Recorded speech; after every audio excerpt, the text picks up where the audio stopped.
राधे राधे दोस्तों। अगर आपको हमारी कहानियां पसंद आती हैं तो प्लीज चैनल को सब्सक्राइब जरूर करें। सीलू बेटी कैसी है? कब आ रही है? मनोरमा जी ने उत्साह पूर्वक पूछा।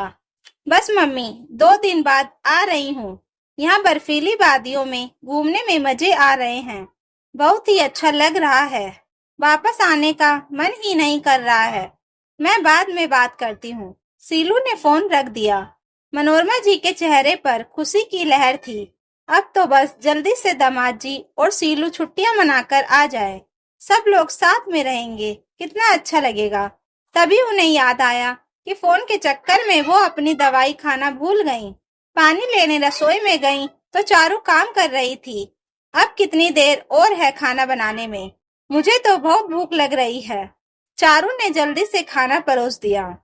मम्मी जी, मैं और सुमित इस शनिवार और रविवार बाहर घूमने जा रहे हैं। आप कहें तो हम चले जाएं? चारू ने झिझकते हुए पूछा। मेरी बेटी आ रही है और तुझे घूमने की पड़ी है?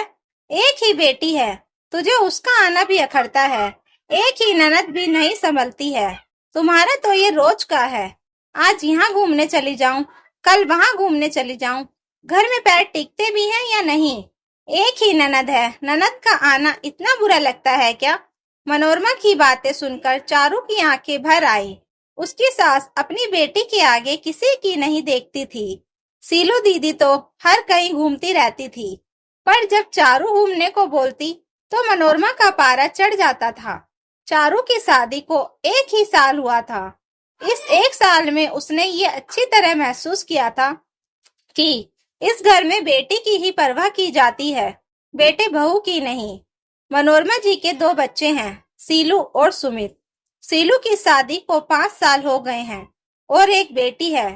वहीं चारू और सुमित की शादी को 1 साल हुआ है। शादी के कुछ दिनों बाद ही चारू को पता लग गया था कि मनोरमा जी सीलू के नाम की माला जपती हैं। जब उसकी शादी का बक्सा खुला था तो सीलू दीदी ने वो ही साड़ी पसंद की थी जो चारू अपने लिए लाई थी। उस साड़ी में जो काम था वो चारू की नानी की साड़ी का गोटा पत्ती का काम था, जो नए कपड़े पर लगाया था। चारू की हिचक देखते हुए मनोरमा जी ने बोल ही दिया, एक ही तो ननद है, इतना भी नहीं दे सकती। चारू को अपनी पसंदीदा साड़ी देनी ही पड़ी। शादी के बाद सुमित और सीलू हनीमून पर चले गए। वहां की वादियों और फिजाओं में घूमकर चारू और सुमित सब भूल गए। अगली सुबह मनोरमा जी का दनदनाता हुआ फोन आया कि तुमने आज सीलू से बात नहीं की। बहू मत भूलो, एक ही ननद है, उसको तुरंत फोन करो। चारू को समझ नहीं आया कि हम हनीमून पर आए हैं तो सबको रिपोर्टिंग ही करते रहेंगे क्या? एक बार सीलू दीदी को फोन लगा लो तो वो फिर रखने का नाम ही नहीं लेती थी। उनका ससुराल पुराण शुरू हो जाता था। 4 दिन के हनीमून पर चारू और सुमित सुबह शाम सीलू दीदी को रिपोर्टिंग करते थे। वहां से घूमकर आ गए तो मनोरमा जी ने बैग चेक किया। अरे, तुम लोग कोई उपहार खरीद कर नहीं लाए, कोरा घूमकर ही आ गए? हाँ मम्मी, वहाँ हमें समय ही नहीं मिला। फिर आजकल सब चीजें सब जगह मिलती हैं, सुमित ने कहा। तभी मनोरमा जी की नजर चारू के बैग पर पड़ी, जो बड़ा ही सुंदर था।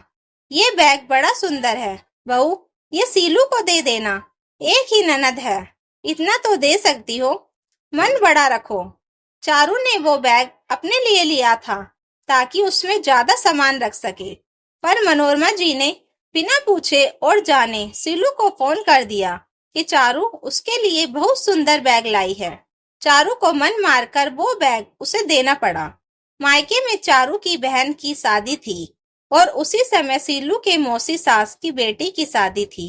सीलू का फोन आ गया कि चारू, तुम्हारी कुछ साड़ियां और लहंगे चाहिए तो सुमित के साथ भिजवा देना। मेरी तो साड़ियां पुरानी हो गई हैं और तुम्हारे पास तो नई साड़ियां हैं। सीलू दीदी, मुझे भी शादी में जाना है और आप जिन साड़ियों और लहंगों की बात कर रही हो वो मैंने पैक कर लिए हैं। आपको दूसरी चाहिए तो मैं सुमित के साथ में भिजवा देती हूँ। सीलू ने फोन काट दिया और तुरंत मनोरमा जी को फोन कर दिया कि भाभी साड़ी देने से मना कर रही हैं। एक ही ननद है, उसे भी तुम साड़ी नहीं दे सकती हो। बड़ा ही छोटा मन है। मनोरमा जी ने इतना मानसिक दबाव डाला कि चारू को वो लहंगे और साड़ियां सीलू दीदी को भेजने ही पड़े। सुमित भी कुछ नहीं कहते थे, क्योंकि मनोरमा जी की बात काटना और उनके विरोध में कुछ बोलने की हिम्मत किसी की नहीं थी। समय ऐसे ही चल रहा था। चारू अब इसकी आदी हो चुकी थी। मनोरमा जी का हर बात पर यही कहना था कि सीलू एक ही ननद है, उसके लिए तो जितना करो कम ही है। सीलू की शादी उसी शहर में हुई थी, वो जब चाहे मायके आ जाती थी। सुमित और चारू कभी मूवी देखने का प्रोग्राम बनाते तो मनोरमा जी झट से कह देती थी कि एक ही ननद है, उसे भी ले जाओ। सीलू अपने बच्चे को मनोरमा जी के पास छोड़ देती थी। सीलू दीदी के बिना ना तो मूवी देख सकते थे, ना ही किसी होटल में खाना खा सकते थे। हर जगह मनोरमा जी सीलू को साथ भेज देती थी, फोन करके बुला ही लेती थी। चारू को कुछ शॉपिंग भी करनी हो तो वो सीलू दीदी के बिना नहीं जा सकती थी। मनोरमा जी का यही कहना था कि एक ही ननद है, वो तो साथ में जाएगी ही। राखी पर भी मनोरमा जी सुमित से अनाप शनाप खर्च करवाती थी। एक ही ननद है कहकर भारी भरकम उपहार देती। वो घर का बजट भी बिगाड़ देती थी। उनकी इस आदत से चारू और सुमित भी परेशान हो गए थे। हर शनिवार और रविवार वो अपनी बेटी और जमाई को बुला लेती थी। सुमित और चारू की छुट्टियां बस उनकी खातिरदारी में ही निकलती थीं। दोनों को अपने लिए जरा भी समय नहीं मिलता था। परिवार और रिश्तेदार जरूरी है, उन्हें भी समय और सम्मान देना चाहिए, पर इतना भी नहीं कि आपकी व्यक्तिगत जिंदगी ही कुछ ना रहे। अभी सीलू दीदी घूमने गई हुई थी, तो चारू का भी मन था कि वो भी सुमित के साथ कहीं घूमकर आ जाए। अभी तो बच्चे भी नहीं हैं। बच्चे होने के बाद कुछ समय जा नहीं पाऊंगी। चारू ने अपनी परेशानी अपनी मम्मी को बताई, तो मम्मी ने कह दिया कि जैसे सास कहे वैसा ही कर ले। रात भर चारू सो नहीं पाई। आखिर कब तक वो अपनी इच्छाओं की बलि देती रहेगी। अभी तो वो सब सहन कर रही है, आगे उसकी संतानों को सहन करना पड़ेगा। घर में माँ की जो स्थिति का बच्चों पर भी प्रभाव पड़ता है। अगले दिन शनिवार था। उसने रात को पैकिंग कर ली और सुबह जल्दी उठकर तैयार हो गई। आज महारानी कहाँ जा रही है? सुबह ही तैयार हो गई। मम्मी जी, मैं और सुमित घूमने जा रहे हैं, चारू ने कहा।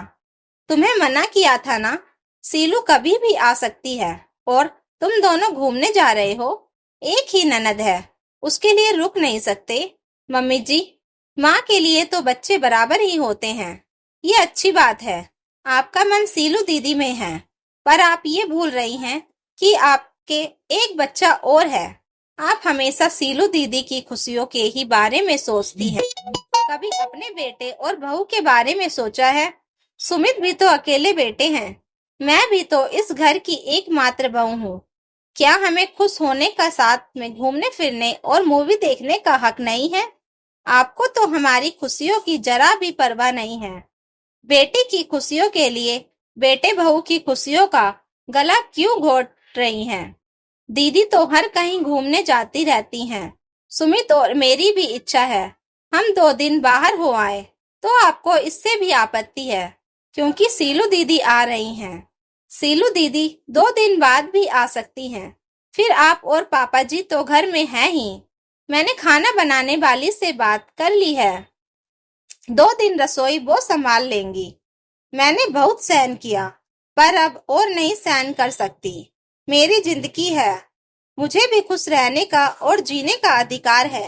हम दोनों की तरफ से रिश्ते निभाने में कोई कमी नहीं है, पर जब रिश्ते हम दोनों पति पत्नी रिश्ते पर हावी हो जाए, हमें हमारे लिए समय नहीं मिले तो बोलना जरूरी हो जाता है। सीलू दीदी का मैं हमेशा मान सम्मान करूंगी, पर सुमित और अपनी खुशियों का गला भी नहीं घोटूंगी।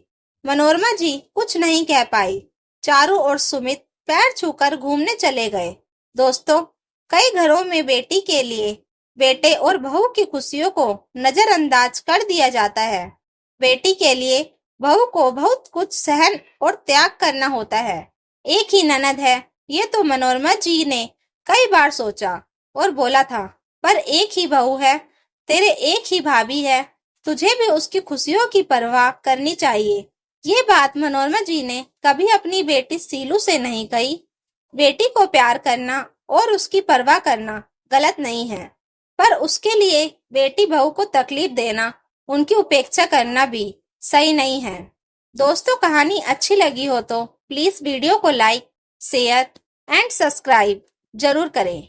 Thank you for watching.